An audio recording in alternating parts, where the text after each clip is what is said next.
মুহূর্তে চাঞ্চল্যকর খবর মুর্শিদাবাদের দমকলে। দমকল সুপার স্পেশালিটি হাসপাতালে চুরি, চাঞ্চল্য স্বাস্থ্য মহলে।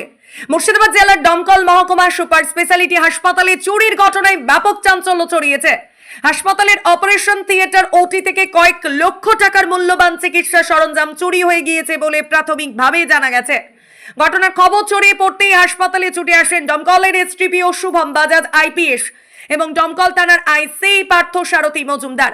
ইতিমধ্যেই পুলিশ তদন্ত শুরু করেছে এবং হাসপাতালের সিসিটিভি ফুটেজ সংগ্রহ করেছে। হাসপাতাল কর্তৃপক্ষ ঘটনার বিষয়ে মুখ খুলতে নারাজ।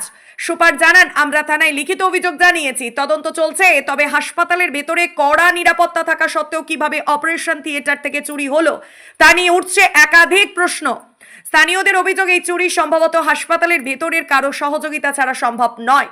রোগীর আত্মীয়রা যেখানে প্রবেশের আগে সিকিউরিটির অনুমতি নিতে বাধ্য হন, সেখানে অস্ত্রোপচারের ঘরের মতো স্পর্শকাতর জায়গা থেকে চুরি হওয়া সত্যিই দুঃসাহসিক ও লজ্জাজনক বলে মনে করছেন অনেকে। পুলিশ সূত্রে জানা গিয়েছে, সিসিটিভি ফুটেজ খতিয়ে দেখে তদন্ত এগিয়ে নিয়ে যাওয়া হচ্ছে। তবে এখনো পর্যন্ত কেউ গ্রেফতার হয়নি।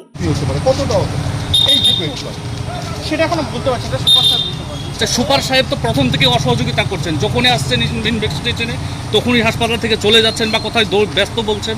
আমরা জিজ্ঞাসা করলে তিনি দৌড়ে চলে যাচ্ছেন। কেন? এটা কারণ কি? এই কারণটা কি? আচ্ছা, পুলিশ অ্যাসিস্ট্যান্ট সুপার, আপনারা তো কিছু দায়িত্ব থেকে যায়। বিষয়টাকে কোন চোখে দেখবেন? এত দামি বস্তু এত সিকিউরিটির পর হারিয়ে গেল, কি বলবেন? এটা একটা নিন্দনীয় ঘটনা, ঠিক আছে? যাক, এটা দেখছেন, এটা তদন্ত সাপেক্ষে চলছে। তদন্ত না হলে কিছু বলা যাচ্ছে না। আপনার নাম কি? আপনার নাম?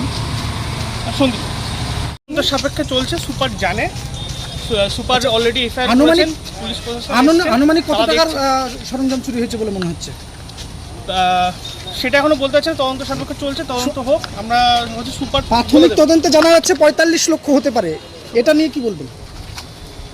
সেটা চলছে তদন্ত না। কার গাফিলতিতে চুরি বলে মনে হচ্ছে? কার গাফিলতিতে চুরি? কার গাফিলতিতে চুরি? যে সিকিউরিটি সাধারণ মানুষকেই প্রবেশ করতে দেয় না, সেখানে এত মূল্যবান বস্তুগুলো সরে গেল, কি বলবেন? এখানে 24 আওয়ার্স ব্যস্ততার মধ্যে থাকে, সবাই ব্যস্ততার মধ্যেই থাকে। প্রত্যেকেরই এখানে একটা রেসপন্সিবিলিটি আছে, তারা সেটা পালন করছে। কিন্তু এটা একটা হয়েছে, সেটা আমরা জানিয়েছি, ঠিক আছে? সেটা সুপার স্যার এফআইআর করেছেন এবং আজ এসডিপিও আইসি সাহেব এসছেন, তারা দেখছেন, উপমহল সবাই জানেন। সেটা তদন্ত সাপেক্ষে চলছে। এর বাইরে আমি আর কিছু বলতে পারবো না।